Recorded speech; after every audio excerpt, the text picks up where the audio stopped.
بسم اللہ الرحمن الرحیم۔ ٹیل پوائنٹ کے ناظرین السلام علیکم۔ اللہ کی تلوار کی 84ویں قسط پیش خدمت ہے۔ 18 ستمبر 634 کی رات تھی۔ خالد کو بتایا گیا کہ قلعے کے اندر سے ایک آدمی آیا ہے جو اپنا نام یونس ابن مرکز بتاتا ہے۔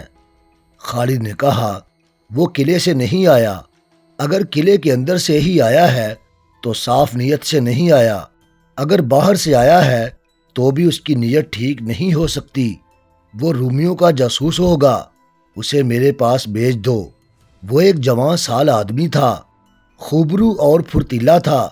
خالد کے دو محافظوں نے اس کی تلاشی لی۔ اس نے کمر بند میں ایک خنجر اڑسا ہوا تھا جو اس نے چھپا کر نہیں رکھا تھا۔ یہ اس سے لے کر اسے خالد کے خیمے میں بھیج دیا گیا۔ خالد نے اسے سر سے پاؤں تک دیکھا، پھر اس پر نظریں جما دی۔ اس جوان سال آدمی نے کہا، سالار اعلیٰ مجھے شک کی نگاہوں سے دیکھ سکتے ہیں، میں آپ کے دشمن کے قلعے سے آیا ہوں، آپ کو مجھ پر شک کرنا چاہیے۔ میرا نام یونس ابن مرکز ہے اور میں یونانی ہوں، آپ کی اور رومیوں کی جنگ کے ساتھ مجھے کوئی دلچسپی نہیں۔ خالد نے کہا، یونان کے جوان، کیا یہ بہتر نہیں ہوگا کہ اپنے آنے کا مقصد فوراً بتا دو؟ یونس ابن مرکز نے کہا، مقصد میرا ذاتی ہے، اگر آپ یہ پورا کر دیں تو میں آپ کی مدد کر سکتا ہوں۔ تو میری کیا مدد کر سکتا ہے؟ یونس ابن مرکز نے کہا، میں آپ کو قلعے کے اندر پہنچا سکتا ہوں، پھر دمشق آپ کا ہوگا۔ خالد نے کہا، تو قلعے سے نکلا کیسے؟ میں کیسے یقین کروں کہ تو جھوٹ نہیں بول رہا؟ یونس ابن مرکز نے کہا، میں باب الشرق کے قریب فصیل سے رسہ لٹکا کر اترا ہوں، میرے آنے کا مقصد بھی سن لے سالار اعلیٰ۔ دمشق میں یونانیوں کے 3-4 خاندان آباد ہیں، ایک یونانی لڑکی کے ساتھ میری محبت ہے، میں آپ کو بتا نہیں سکتا کہ ہم دونوں ایک دوسرے کو کس طرح چاہتے ہیں۔ آپ کی فوج نے دمشق کا محاصرہ کیا تو اس سے تھوڑی ہی دیر پہلے اس لڑکی کے ساتھ میری شادی ہو گئی۔ اتنے میں شہر میں شور اٹھا کہ مسلمانوں نے شہر کا محاصرہ کر لیا ہے۔ لڑکی کے والدین نے لڑکی کو میرے حوالے کرنے سے انکار کر دیا، کہتے ہیں کہ محاصرہ ٹوٹ جانے کے بعد لڑکی کو میرے حوالے کریں گے۔ سالار اعلیٰ، میں محبت کے ہاتھوں اتنا مجبور ہوں کہ انتظار نہیں کر سکتا۔ دراصل لڑکی کی ماں کی نیت ٹھیک نہیں، وہ اپنی بیٹی کی شادی ایک بڑے ہی مالدار تاجر کے ساتھ کرنا چاہتی تھی، لیکن اس کی بیٹی نے میری محبت کی خاطر اسے مجبور کر دیا کہ اس کی شادی میرے ساتھ کر دے۔ آپ کی فوج نے شہر کو محاصرے میں لے لیا تو اسے بہانہ مل گیا۔ اس نے کہا کہ ہر کوئی شہر کے دفاع میں لگا ہوا ہے، اچھا نہیں لگتا کہ تم دونوں شادی کی تقریب مناؤ۔ خالد نے کہا، لیکن میں کیا کر سکتا ہوں؟ کیا میں جہاں محبت کی داستانیں سننے آیا ہوں؟ تو وہ بات فوراً کیوں نہیں کہہ دیتا جو کہنے آیا ہے؟ اگر تو کسی اور نیت سے آیا ہے تو یہاں سے زندہ کس طرح جائے گا؟ یونس ابن مرکز نے آہ لے کر کہا، آہ ابن ولید، کون ہے جو تیرے خیمے میں بری نیت سے آنے کی جرت کر سکتا ہے، جس نے سلطنت روم جیسی عظیم اور جابر سلطنت کو بنیادوں تک ہلا ڈالا ہے؟ اسے مجھ جیسے معمولی آدمی سے نہیں ڈرنا چاہیے، اور یہ بھی سوچ کہ میں رومی نہیں یونانی ہوں، مجھے صرف اپنی بیوی چاہیے اور تجھے دمشق چاہیے۔ راز کی بات یہ ہے کہ 3-4 دن لڑائی نہیں ہوگی۔ کیوں نہیں ہوگی؟ یونس ابن مرکز نے جواب دیا، دمشق کا سالار توما زخمی ہے، لیکن لڑائی نہ ہونے کی صرف یہ وجہ نہیں، ایک وجہ یہ بھی ہے کہ شہر کے لوگ سالار توما کے پیچھے پڑے ہوئے ہیں کہ وہ مسلمانوں کے ساتھ جنگ بندی اور صلح کی بات کرے۔ شہر میں اناج کی قلت قحط کی حد تک پہنچ گئی ہے، اور سب سے بڑی وجہ لڑائی نہ ہونے کی یہ ہے کہ کل رات دمشق کے لوگوں کا ایک جشن ہے جس میں روم کی فوج بھی شریک ہوگی، کسی کو کسی کی ہوش نہیں ہوگی۔ میں آپ کی یہ مدد کروں گا کہ فصیل پر کمند پھینکنے کی موزوں جگہ بتا دوں گا، آپ کے چند ایک آدمی فصیل پر چڑھ آئیں اور اندر سے ایک دروازہ کھول دیں، پھر آپ کی فوج شہر میں داخل ہو جائے۔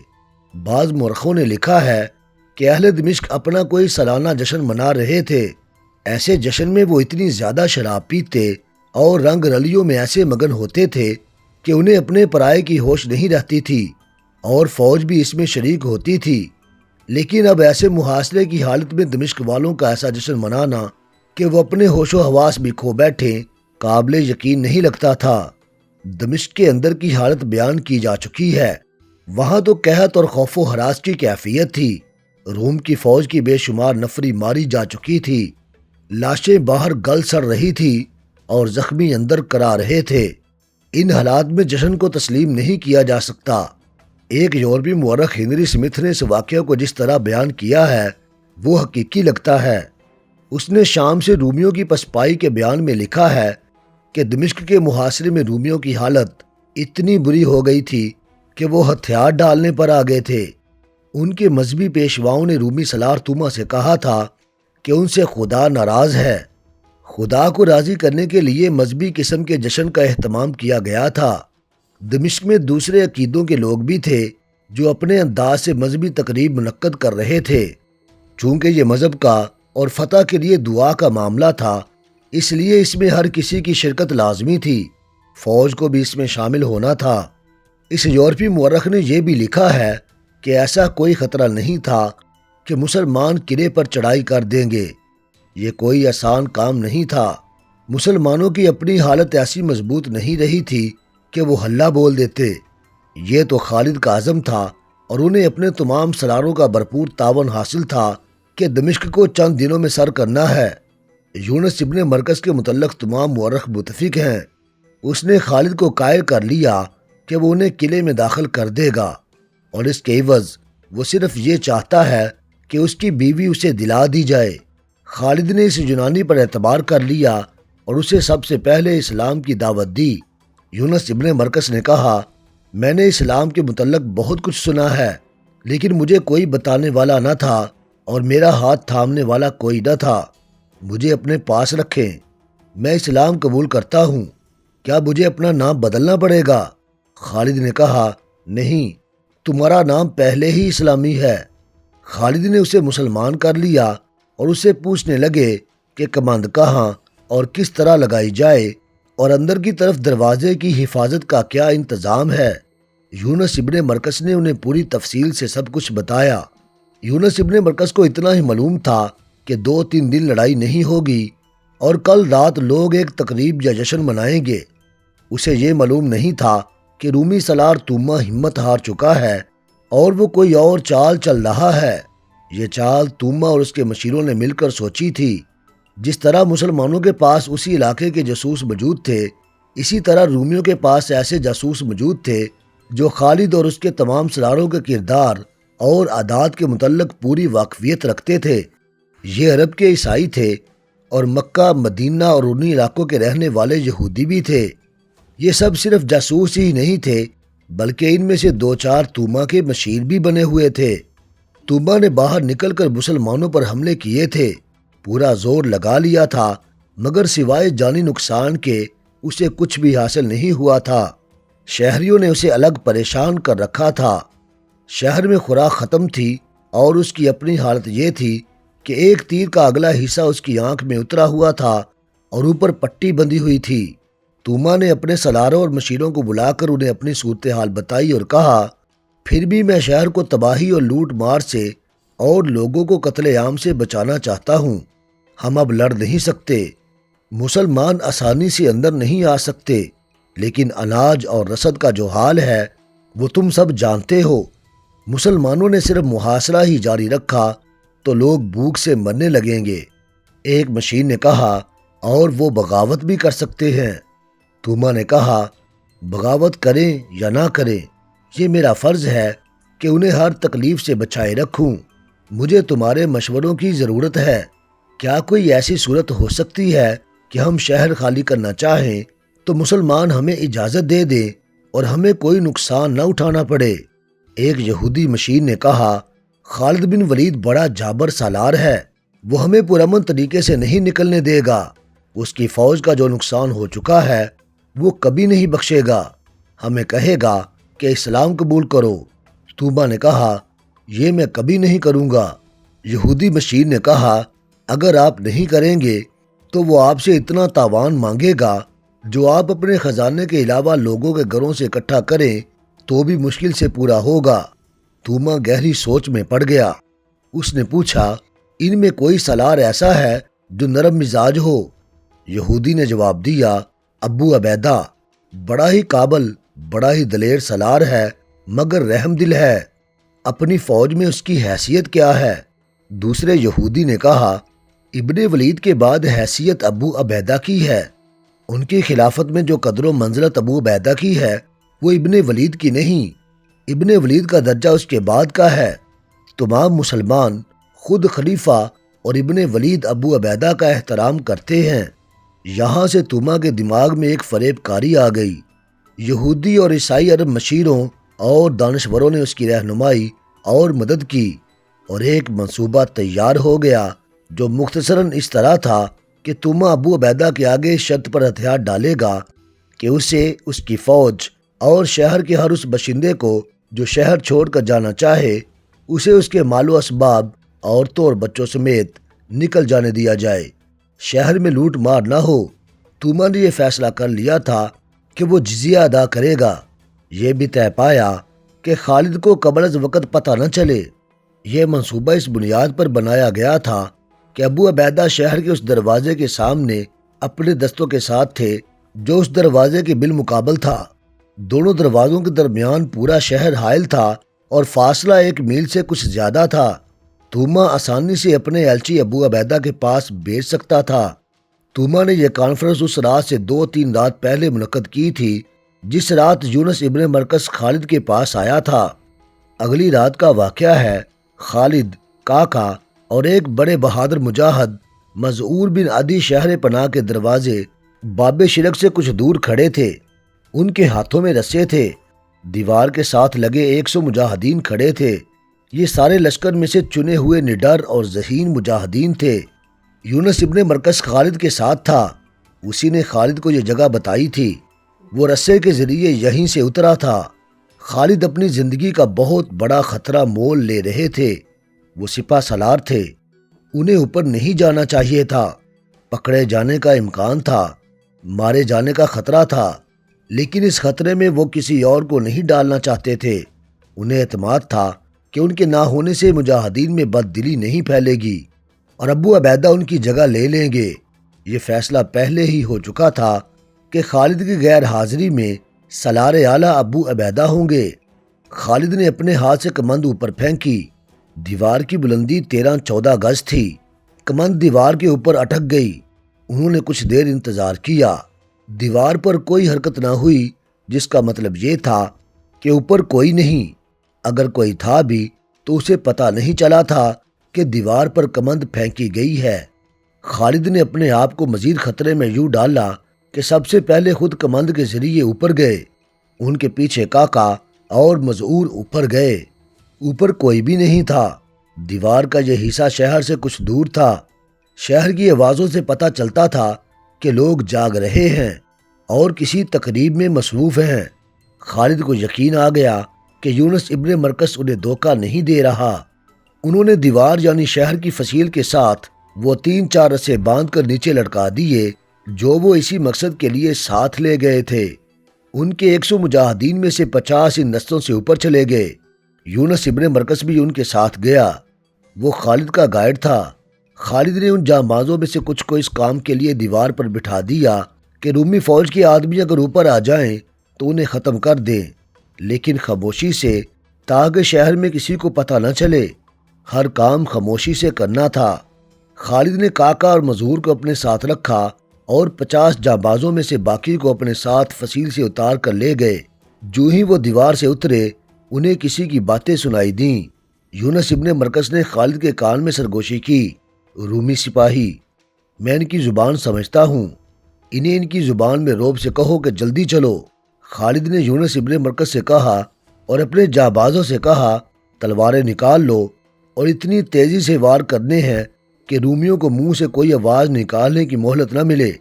یونس ابن مرکز نے فوجی افسروں کی طرح بڑے رعب سے رومی سپاہیوں کو بلایا۔ ان کے آنے تک خالد کے جانباز گھیرے کی ترتیب میں ہو گئے۔ رومی سپاہی کم و بیش 40 تھے۔ وہ دوڑے آئے۔ رات کا وقت تھا۔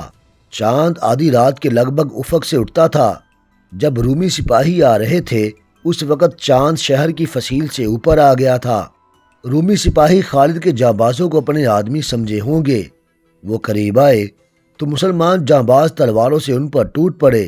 ان میں سے 7-8 نے تلواریں نکالیں اور مقابلے کی کوشش کی، لیکن مارے گئے، مگر خاموشی ٹوٹ گئی۔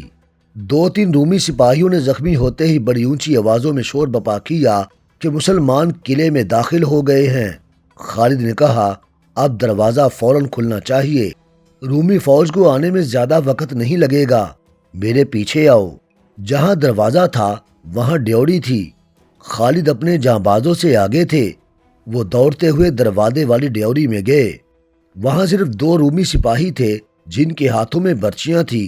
وہ شور سن چکے تھے، اس لیے مقابلے کے لیے تیار تھے، لیکن خالد نے انہیں مقابلے کی زیادہ مہلت نہ دی۔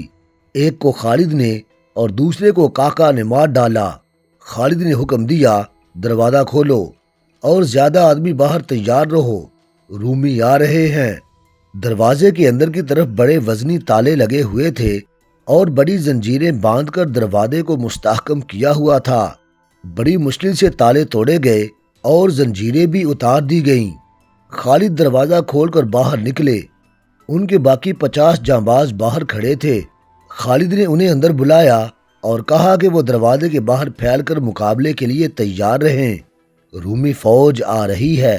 اس کے ساتھ ہی اس دروازے کے سامنے جو دستے تھے انہیں خالد تیاری کا حکم دے آئے تھے، اور یہ حکم بھی کہ دروازہ کھلتے ہی طوفان کی طرح دروازے میں داخل ہو جائیں۔ دروازہ کھلتے ہی یہ دستے طوفان کی طرح دروازے میں داخل ہونے لگے۔ چاند اب اور اوپر آ گیا تھا۔ اپنے پرائے کی پہچان میں سہولت پیدا ہو گئی تھی۔ ادھر سے رومی فوج کا ایک دستہ باب مشرق کی طرف آ رہا تھا۔ یہ مسلمانوں کی طوفانی لپیٹ میں آ گیا اور ذرا سی دیر میں یہ دستہ لاشوں میں تبدیل ہو گیا۔ دمشق کی تمام تر رومی فوج فصیل کی طرف دوڑی، اور جن دستوں کو جن دروازوں کی ذمہ داری دی گئی تھی وہ تقسیم ہو کر ان دروازوں کے سامنے چلے گئے۔ سارے شہر میں بگدڑ مچ گئی۔ شہری پہلے ہی ڈرے ہوئے تھے، وہ بھاگ نہیں سکتے تھے، دروازے بند تھے۔ وہ اپنی قیمتی چیزیں ادھر ادھر چھپا رہے تھے۔ عورتوں کا یہ عالم تھا کہ چیختی چلاتی تھی۔ عورتوں کی چیخ نما آوازیں سنائی دینے لگی، ہمارے آدمی بے غیرت ہیں، ہمارے آدمی ہمیں مسلمانوں سے نہیں بچا سکتے، ہمارے آدمی بزدل ہیں، اپنی جانیں بچاتے پھر رہے ہیں۔ عورتوں کی اس طعنہ زنی نے دمشق کے جوانوں کو گرما دیا۔ وہ تلواریں اور برچیاں لے کر نکل آئے۔ اس طرح رومی فوج کو سہارا مل گیا، لیکن خالد کے دستے رومیوں پر حاوی ہو چکے تھے۔ مسلمان محاصرے سے تنگ آئے ہوئے تھے۔ وہ دمشق کو فتح کرنے کے لیے قہر اور غضب سے لڑ رہے تھے۔ تقریباً تمام مورخوں نے لکھا ہے کہ خالد نے ایسا دانستہ طور پر کیا تھا، یا ان کے پاس اتنا وقت نہیں تھا کہ انہوں نے دوسرے دروازوں پر جو سالار متعین کیے تھے انہیں نہ بتایا کہ آج رات وہ کیا کرنے والے ہیں۔ خالد نے ابو عبیدہ تک کو اطلاع نہ دی کہ وہ بہت بڑا خطرہ مول لے رہے ہیں۔ کسی بھی تاریخ میں اس سوال کا جواب نہیں ملتا کہ خالد نے ایسی غلطی کیوں کی تھی۔ ابو عبیدہ وہاں سے بہت دور تھے۔ انہوں نے شہر میں شور سنا تو کہنے لگے کہ رومیوں نے کسی دروازے سے باہر جا کر اس دروازے والے مسلمان دستوں پر حملہ کیا ہے۔ رومی ایسے حملے پہلے بھی کر چکے تھے۔ دوسرے دروازوں والے مسلمان سالار بھی غلط فہمی میں رہے۔ خالد شہر کے اندر اتنے الجھ گئے تھے کہ دوسرے سالاروں کو اندر نہ بلا سکے۔ انہوں نے شاید یہ بھی سوچا ہوگا کہ دوسرے سالار دروازوں کے باہر اپنے دستوں کو تیار رکھیں تاکہ رومی فوج کسی دروازے سے بھاگ نہ سکے۔ یہ بھی ذہن میں رکھیں کہ مسلمان دستے شہر کی فصیل اور دروازوں کے قریب نہیں تھے، وہ فصیل سے کم از کم 1 میل دور تھے۔ قریب ہو کر وہ تیروں کی زد میں آتے تھے۔ اتنی دور سے وہ شہر کے اندر کا شور اچھی طرح نہیں سن سکتے تھے۔ توما کو جب اطلاع ملی کہ مسلمان شہر میں داخل ہو گئے ہیں تو اس نے اپنے مشیروں کو بلایا۔ توما نے پوچھا، کون کون سے دروازے سے مسلمان اندر آئے ہیں؟ اسے کسی نے جواب دیا، صرف ایک دروازے سے، شرقی دروازے سے، باقی سب دروازے بند ہیں۔ توما نے پوچھا، کیا کسی نے فصیل پر جا کر دیکھا ہے؟ کیا مسلمانوں کی باقی فوج بھی قریب آ گئی ہے؟ اسے جواب ملا، دیکھا ہے، ان کے باقی دستے جہاں پہلے تھے وہیں ہیں۔ توما نے پوچھا، باب جابیہ کو دیکھا ہے؟ کیا ابو عبیدہ کے دستے بھی آگے نہیں آئے؟ اسے بتایا گیا، نہیں، وہ دستے بھی آگے نہیں آئے، یہ صرف ان کے سپہ سالار خالد بن ولید کے دستے ہیں۔ توما کے مشیر اور سالار آ گئے۔ توما نے ان سے کہا، ہم شہر کو نہیں بچا سکیں گے۔ مجھے ابھی تک کسی نے نہیں بتایا کہ مسلمانوں نے دروازہ کھول کس طرح لیا ہے، انہیں اندر سے کوئی مدد نہیں مل سکتی تھی۔ ایک مشیر نے کہا، کیا فائدہ یہ سوچنے کا کہ مسلمان شہر میں کس طرح داخل ہو گئے ہیں، وہ اندر آ گئے ہیں، اب یہ سوچنا ہے کہ کیا کیا جائے۔ ایک اور مشیر نے کہا، اسی منصوبے پر عمل کیا جائے جو ہم نے پہلے سوچا تھا، ابو عبیدہ کو صلح کا پیغام بھیجیں۔ اس مسئلے پر کچھ تبادلہ خیالات ہوتا رہا، آخر طے پایا کہ ابو عبیدہ کی طرف ایک ایلچی بھیجا جائے اور میں نے جو دستے محفوظ رکھے ہوئے ہیں انہیں ادھر بھیج دیا جائے جدھر مسلمان اندر آ گئے ہیں۔ توما نے حکم دیا، انہیں میرا پیغام دیا جائے کہ دمشق شہر نہیں بلکہ سلطنت روم کی آبرو اور آن ان کے ہاتھ میں ہے، وہ جانیں قربان کر دیں اور مسلمانوں کے سالار ابن ولید کو زندہ یا مردہ میرے پاس لے کے آئیں۔ ہنری سمتھ، ابو سعید، واقدی اور تبری نے لکھا ہے کہ توما ذہنی طور پر ہتھیار ڈال چکا تھا، وہ اپنے محفوظہ کے دستوں کو اس لیے شہر کی لڑائی میں جھونک رہا تھا کہ خالد کو اپنے فریب کارانہ منصوبے کی کامیابی تک روکا جا سکے۔ اس کے یہودی اور عیسائی مشیر معمولی دماغوں کے آدمی نہیں تھے۔ رات گزرتی جا رہی تھی اور شہر کے اندر کی لڑائی بڑھتی جا رہی تھی، اب گلیوں میں لڑائی ہو رہی تھی۔ پلہ خالد کے دستوں کا بھاری تھا، رومیوں کے محفوظہ کے دستوں نے خالد کے لیے مشکل پیدا کر دی، لیکن خالد ہمت ہارنے والے نہیں تھے، ان کے آگے بڑھنے کی رفتار کم ہو گئی تھی۔ ادھر ابو عبیدہ فجر کی نماز پڑھ چکے تو انہیں بتایا گیا کہ رومی سپہ سالار کے 2 ایلچی آئے ہیں۔ ابو عبیدہ نے انہیں بلا لیا۔ ابو عبیدہ نے ایلچیوں سے کہا، کیا تمہارے سالار کے ابھی ہوش ٹھکانے نہیں آئے؟ کہو تم کیوں آئے ہو؟ ایک ایلچی نے کہا، سپہ سالار توما کا پیغام لائے ہیں۔ ابو عبیدہ نے کہا، جب تک ہتھیار نہیں ڈالو گے میں صلح کے لیے تیار نہیں ہو سکتا۔ دوسرے ایلچی نے کہا، اے عرب کے رحم دل سالار، ہم لڑائی اور خون ریزی ختم کرنے آئے ہیں۔ سپہ سالار توما نے ہمیں پیغام دیا ہے کہ وہ ہتھیار ڈالنے پر رضامند ہیں، ہم صرف یہ چاہتے ہیں کہ ہمیں شہر سے نکل جانے دیا جائے، شہر میں لوٹ مار نہ ہو، کسی کو قتل نہ کیا جائے، ہر شہری اور فوجی اپنے ساتھ اپنا جو مال و اموال لے جا سکتا ہے لے جانے کی اجازت دی جائے۔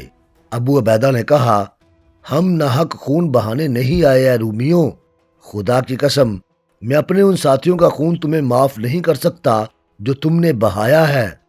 ایک ایلچی نے کہا، شہنشاہ ہرقل کے دماد سپہ سالار توما نے کہا ہے کہ ہم تاوان ادا کریں گے، آپ اسے شاید جزیہ کہتے ہیں یا جو کچھ بھی کہتے ہیں۔